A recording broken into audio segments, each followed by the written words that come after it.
میں اگر کہوں علی کے نام پہ نعرہ لگاؤ پورا مجمع اچھل جائے گا، کودنے لگو گے، نعت خوانی سن کر کے پیسے کی ریل پیل کر دو گے، برسات کر دو گے، اور تم جب نعرہ لگاؤ گے تو تمہاری دیوانگی کا یہ عالم ہوگا جیسے لگے گا تم نعمت نگر سے نہیں کربلا سے آ رہے ہے نا؟ میں سلام کرتا ہوں تمہارے عشق کو، لیکن یہ کیسا عشق ہے جو نبی کے جلسے میں تو کود کر عشق کا اظہار کرتا ہے اور قرآن پڑھنے کے لیے باپ کی میت پہ خود نہیں آتا، مدرسے سے حافظ کو بلاتا؟ نہیں ہو رہا ایسا؟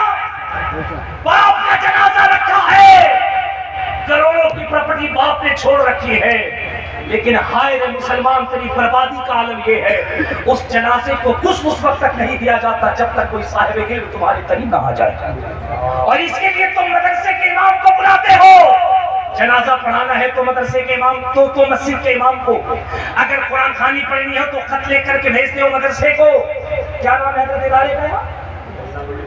مدرسہ معین العلوم کو خط بھیجتے ہو، وہ ہمارے والد صاحب کا 40واں ہے، 10واں ہے، 20واں ہے، علامہ صاحب 20 بچوں کو بھیج دیجیے گا۔ اگر علامہ صاحب یہ کہتے ایسا ہے مدرسے میں 20 ہی بچے ہیں، وہ کسی دوسرے کے یہاں قرآن خوانی پڑھنے گئے ہیں، پھر اس قوم کا تیور دیکھیے گا، اس کے دیوانے کا انداز کیا ہوتا ہے۔ جو بھی اچھل کے نعرہ لگا رہا ہے نا وہ سب مولوی کو کہتا اچھا بچہ نہیں بھیجا ہے نا آنا قربانی کی کھال لینے کے لیے، ایسے کرتا ہے جیسے لگتا ہے قربانی میں کھال نہیں مولانا کی کھال اتار لے گا۔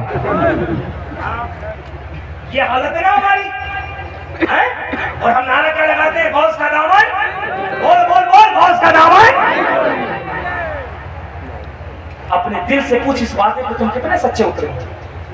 تم نے مسلمان ہو کر کے قرآن کو چھوڑا، اور آج بھی دنیا ایسی ہے جو اسلام کے دامن میں تو نہیں، لیکن جب وہ قرآن کو دل سے لگاتی ہے تو اللہ نے قرآن میں اتنی برکتیں رکھی ہے کہ جیسے ہی قرآن اس بے ایمان کے سینے سے قریب ہوتا ہے کفر نکلتا جاتا ہے، دل میں ہدایت کا نور پیدا ہوتا جاتا ہے۔